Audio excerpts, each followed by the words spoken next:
Assalamualaikum warahmatullahi wabarakatuh. Selamat pagi pemirsa Trans7. Hasanah Ensiklopedia Islam Dunia kembali hadir untuk memperkaya hasanah pengetahuan Islam dunia ke hadapan Anda. 30 menit ke depan akan kami isi dengan informasi. Kekerasan terhadap umat Islam masa kini. Generasi Muslim Indonesia yang menakjubkan.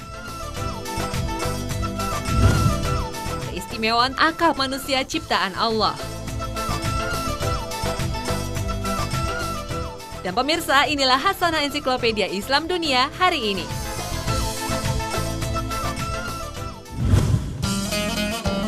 Islam adalah agama yang mulia. Sudah lebih dari 20 abad, agama ilahi ini hadir dan memiliki umat di seluruh belahan dunia.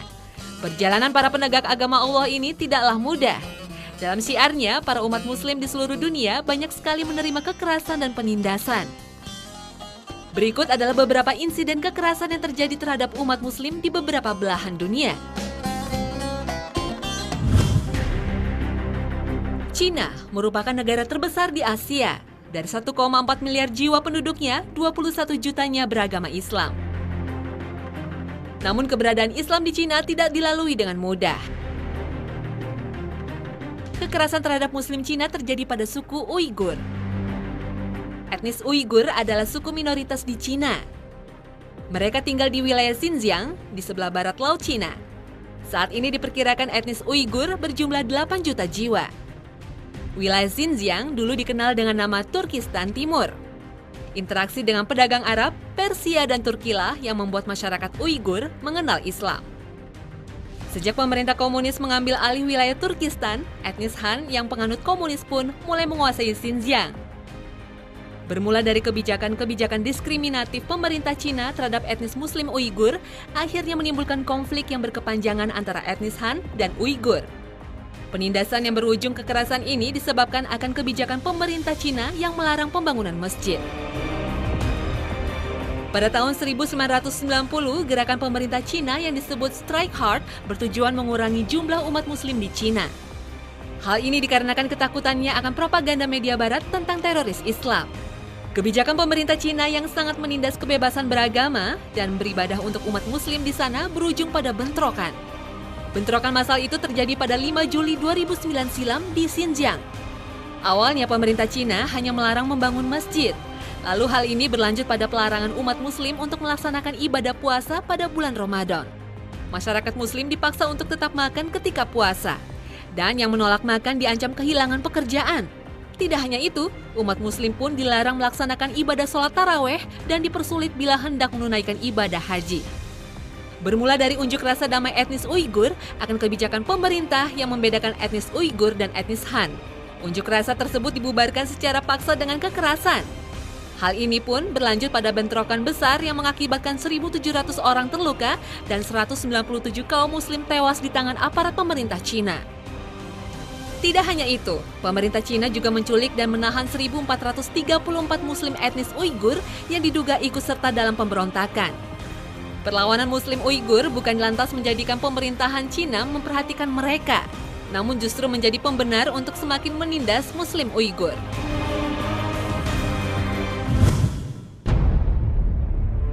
Penindasan oleh pemerintahan juga terjadi pada umat Muslim di daerah Myanmar. Myanmar adalah negara yang memiliki mayoritas penduduk menganut Buddha. Myanmar memiliki jumlah penduduk 29 juta jiwa dengan umat Muslim sebesar 2% dari jumlah tersebut. Muslim sebagai agama minoritas di negeri ini. Umat Muslim di Myanmar didominasi oleh etnis Rohingya. Islam masuk ke Myanmar jauh berabad-abad silam lamanya. Sejalan dengan sejarah masuknya Islam di Indonesia, Malaysia, dan Cina, Myanmar termasuk daratan yang disinggahi oleh pedagang Arab dan Persia dalam menyebarkan agama Islam pada tahun 500 Masehi. Tidak hanya dari saudagar Arab dan Persia, Islam juga dibawa ke Myanmar oleh Muslim India. Etnis Rohingya adalah suku asli Myanmar yang telah lama tinggal berabad-abad lamanya di daerah Rakhine. Etnis ini memiliki darah keturunan dari para pedagang Arab dan India pada masa lampau. Sayangnya di era globalisasi yang selalu menggembar-gemborkan kemanusiaan, masih saja ada pelanggaran HAM dalam kebebasan memeluk dan menjalankan ibadah agama. Ternyata penindasan umat muslim di Myanmar sudah terjadi pada tahun 1550 hingga 1589 Masehi oleh Kerajaan Baiyinaung yang waktu itu memerintah Myanmar. Keadaan umat Islam pun tidak jauh dari penindasan yang terjadi di Xinjiang, Cina. Raja Baiyinaung melarang praktek halal dan juga menyembelih binatang dengan menyebut basmalah dilarang oleh raja ini. Umat Islam juga dilarang untuk melakukan peribadatan terutama dalam melaksanakan kurban Idul Adha.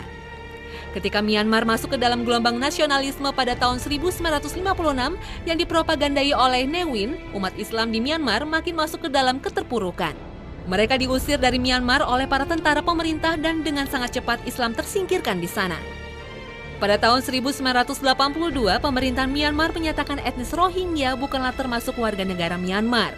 Mereka menyebut etnis Rohingya ini sebagai suku yang tidak punya negara. Padahal sudah berabad-abad lamanya etnis ini menduduki wilayah Rakhine di Myanmar yang berbatasan dengan Bangladesh. Pemusnahan Muslim secara bertahap telah diprogram oleh pemerintah Myanmar melalui propaganda lewat media. Pemerintah Myanmar mengatakan Muslim Rohingya sebagai teroris.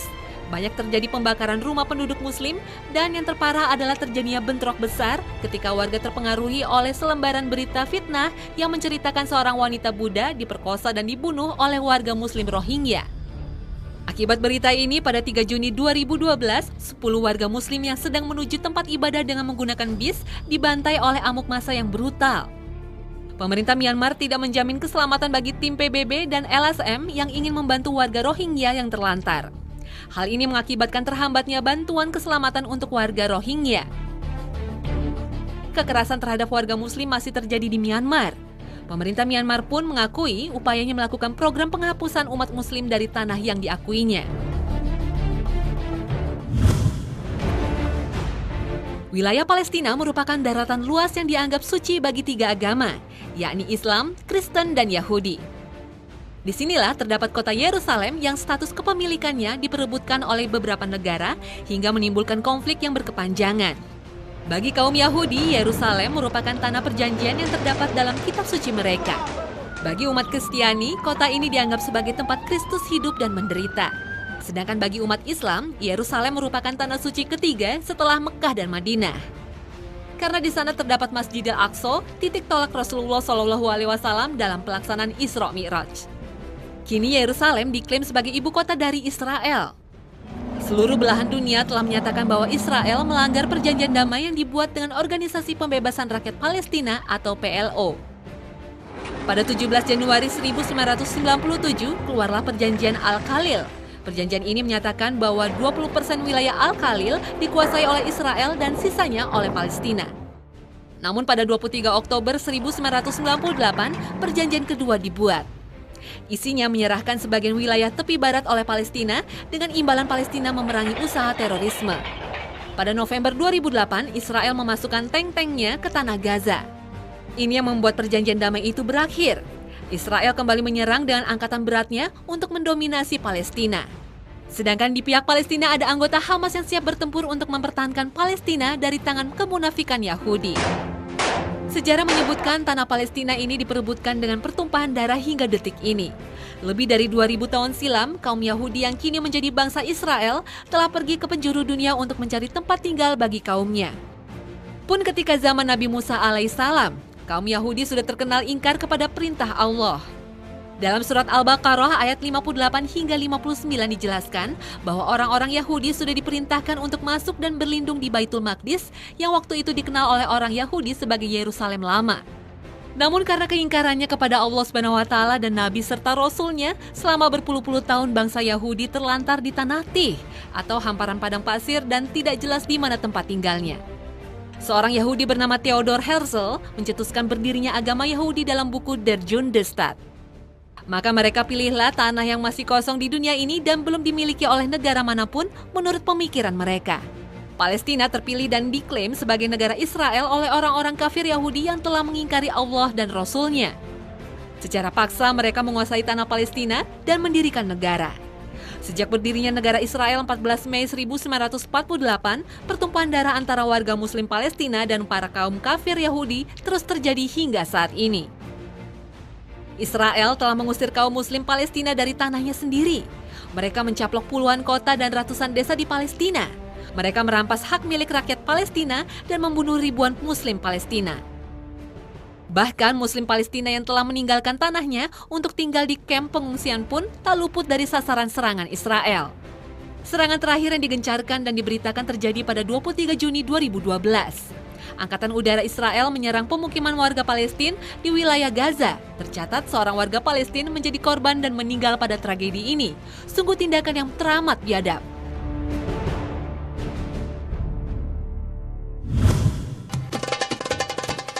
Pemirsa Hasanah, jangan kemana-mana. Selanjutnya akan kami hadirkan generasi Muslim Indonesia yang menakjubkan dan keistimewaan akal manusia ciptaan Allah. Tetap bersama Hasanah, Ensiklopedia Islam Dunia.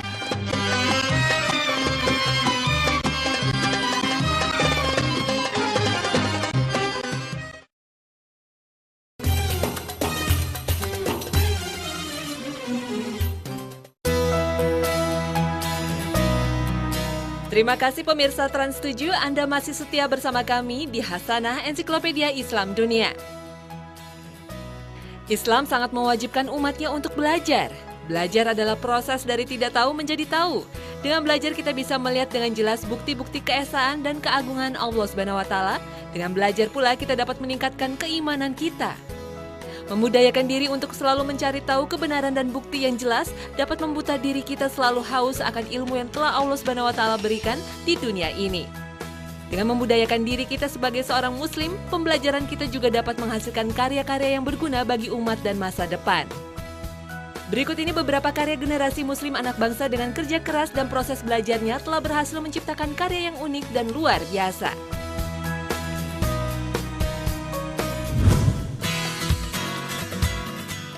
B.J. Habibie. Siapa yang tidak kenal beliau? Sebagai muslim yang baik, beliau adalah tokoh mantan Presiden RI, sekaligus tokoh dalam sains dan iptek di Indonesia. Namanya tidak hanya terkenal di Indonesia, tetapi seluruh belahan dunia pun sudah tahu akan kehebatan Bapak B.J. Habibie ini. Beliau mempunyai nama lengkap Baharudin Yusuf Habibie, blasteran Makassar dan Jawa. B.J. Habibie lahir pada 25 Juni 1936 di Parepare, Sulawesi Selatan. Sejak kecil, Pak Habibie sudah terkenal tekun dan ulet dalam mempelajari fisika. Karena kecerdasannya, Pak Habibie berhasil meraih beasiswa pendidikan di Jerman. Karena ketekunan belajarnya dan prestasi yang diraihnya, di Jerman Pak Habibie pernah menjabat sebagai Kepala Penelitian dan Pengembangan Analisis Struktur Pesawat Terbang di perusahaan Jerman, Messerschmitt Allco Blohm, pada tahun 1965 hingga 1969. Belum genap umurnya mencapai 40 tahun dengan kinerjanya yang hebat, 4 tahun kemudian Pak Habibie diangkat sebagai Wakil Presiden Direktur perusahaan tersebut. Kepulangannya ke tanah air pada tahun 1974 yang dibujuk oleh Presiden Soeharto untuk membangun negeri ini pada bidang kedirgantaraan, Pak Habibie pun kembali berkarya dengan pesawat ciptaannya, sekaligus pesawat pertama yang dibuat Indonesia. Pesawat-pesawat ini sudah diakui oleh berbagai belahan negara di dunia dan berhasil menjadi langganan pesawat favorit negara ternama seperti Perancis, Spanyol, dan Korea.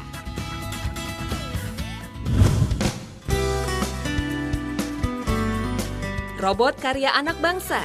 Mungkin kita telah mengenal sosok ilmuwan muslim zaman dahulu yang karyanya menjadi warisan dunia. Dia adalah tokoh insinyur Islam Al-Jazari. Beliau telah banyak membuat karya mekanik yang menjadi bahan dasar sebagai ilmu perobotan. Berbagai karyanya seperti jam air dan mekanik lainnya. Karena karyanya, Al-Jazari mendapat julukan sebagai bapak teknik modern. Perkembangan zaman terus terjadi. Tuntunan generasi Islam untuk mengembangkan warisan-warisan dari leluhurnya harus dilanjutkan. Salah satunya seperti acara International Islamic School Robotics Olympiade, perlombaan dalam merakit dan adu ketangkasan robot ini diramaikan oleh sekolah Islam dari seluruh dunia. Acara yang digelar setahun sekali ini memperlombakan berbagai kategori robot. Dari robot terbang hingga robot dengan biaya pembuatan paling murah. Salah satu prestasi yang diukir dalam acara ini dimenangkan oleh para siswa SD Islam dari Indonesia.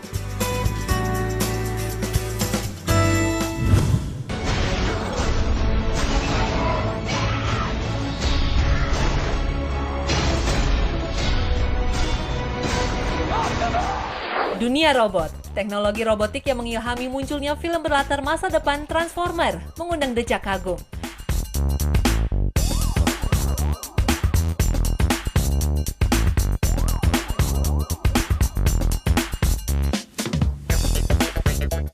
Tetapi jika diurut ke belakang, seorang ilmuwan muslim, Ibnu Ismail Al-Jazari, sudah jauh lebih dulu mengembangkan prinsip hidrolik untuk menggerakkan mesin yang dikenal sebagai robot.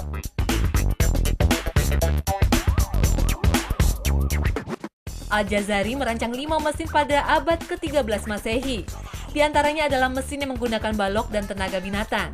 Balok digerakkan secara naik turun oleh sebuah mekanisme yang melibatkan gigi gerigi dan sebuah engkol. Sedangkan mesin terakhir adalah sebuah mesin pompa yang digerakkan oleh air. Temuan ini sekaligus memperlihatkan kemajuan yang lebih radikal pada masa itu.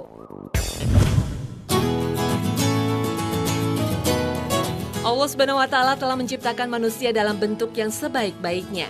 Tak kurang dari 5 panca indera melekat di tubuh kita. Manusia merupakan makhluk yang sempurna. Kita juga diberi akal dan pikiran agar bisa belajar, mengetahui, dan mengamalkan ilmu Allah. Allah SWT berfirman dalam surat Al-Mulk ayat 23 dan 24, bahwa Allah menciptakan manusia berkembang biak di muka bumi. Allah pula lah yang menjadikan pendengaran dan penglihatan bagi makhluknya. Allah telah menunjukkan kuasa-Nya agar kita senantiasa mensyukuri nikmat-Nya. Allah SWT menurunkan ilmu pengetahuan kepada manusia. Manusia dituntut untuk selalu berpikir akan tanda-tanda kekuasaan Allah. Karena disitulah manusia bisa mendapat pelajaran dari apa yang terjadi di sekitarnya dan apa yang telah dikisahkan dalam Al-Quran. Inilah yang membedakan manusia dengan makhluk lainnya. Manusia diberi akal untuk berpikir dan belajar akan petunjuk-petunjuk yang telah Allah SWT sampaikan dalam Al-Quran. Dalam proses belajar, kita melatih dan mengasah otak untuk mengingat dan berpikir tentang teori-teori apa yang kita dapat. Otak manusia terdiri dari ratusan miliar sel saraf. Otak mengatur dan mengkoordinir sebagian besar fungsi-fungsi dari tubuh manusia. Seperti fungsi gerak, perilaku, dan pemikiran. Otak juga bertanggung jawab atas fungsi pengenalan, emosi, dan berbagai bentuk pembelajaran lainnya. Proses pembentukan akal pada manusia juga bermula dari kegiatan di otak. Dari riset yang diadakan oleh dunia barat, mereka memaparkan bahwa rata-rata manusia hanya menggunakan 20% dari seluruh fungsi otaknya. Meski hanya 20% dari fungsi otak yang digunakan, namun manusia sudah dapat menciptakan karya-karya yang spektakuler dan mengagumkan. Otak adalah organ tubuh terpenting dari manusia. Bila kita mati, otak manusia terletak pada posisi tubuh yang paling atas, yaitu kepala. Berbeda dengan hewan, tempat otak dan keluarnya kotoran ada yang sejajar. Hal ini umumnya terdapat pada hewan berkaki 4. Ini adalah sebagian refleksi kemuliaan manusia di antara makhluk-makhluk ciptaan Allah lainnya. Seorang filosofi muslim yang terkenal di dunia, Ibnu Sina, memaparkan dalam pemikirannya bahwa binatang, tumbuhan, dan manusia mempunyai beberapa kemampuan yang sama, yaitu sama-sama membutuhkan makan dan sama-sama tumbuh dan berkembang biak. Namun ada 2 hal yang membedakan, yaitu manusia memiliki akal untuk belajar, sehingga ia bisa memiliki ilmu pengetahuan untuk menunjang kelangsungan hidupnya. Selain itu, manusia memiliki kehendak dan keinginan akan sesuatu. Ia bebas memilih dan menentukan yang sesuai dengan kebutuhannya. Hal inilah yang menunjukkan bahwa manusia memiliki derajat yang lebih tinggi dari makhluk Allah lainnya. Manusia menggunakan otaknya untuk berpikir lebih tinggi derajatnya dari mereka yang tidak berpikir. Dalam pemikiran filsuf timur dan barat dikatakan, al-insanu hayawanun natikun, atau man as the animal that reasons. Keduanya yang berarti manusia adalah hewan yang berpikir. Maka pentingnya belajar yang termasuk dalam salah satu proses berpikir sangat diwajibkan, karena yang membedakan kita dan binatang adalah akal. Dalam surat Al-Anfal ayat 22 sudah dijelaskan bahwa pentingnya kita untuk menggunakan akal pikiran kita agar selalu memahami apa yang telah Allah SWT berikan. Dalam surat tersebut dimaksudkan bahwa manusia yang paling buruk di sisi Allah ialah tidak mau mendengar, menuturkan, dan memahami kebenaran. Maha besar Allah yang telah memberikan akal pada manusia agar senantiasa berpikir dan mensyukuri nikmat Allah SWT.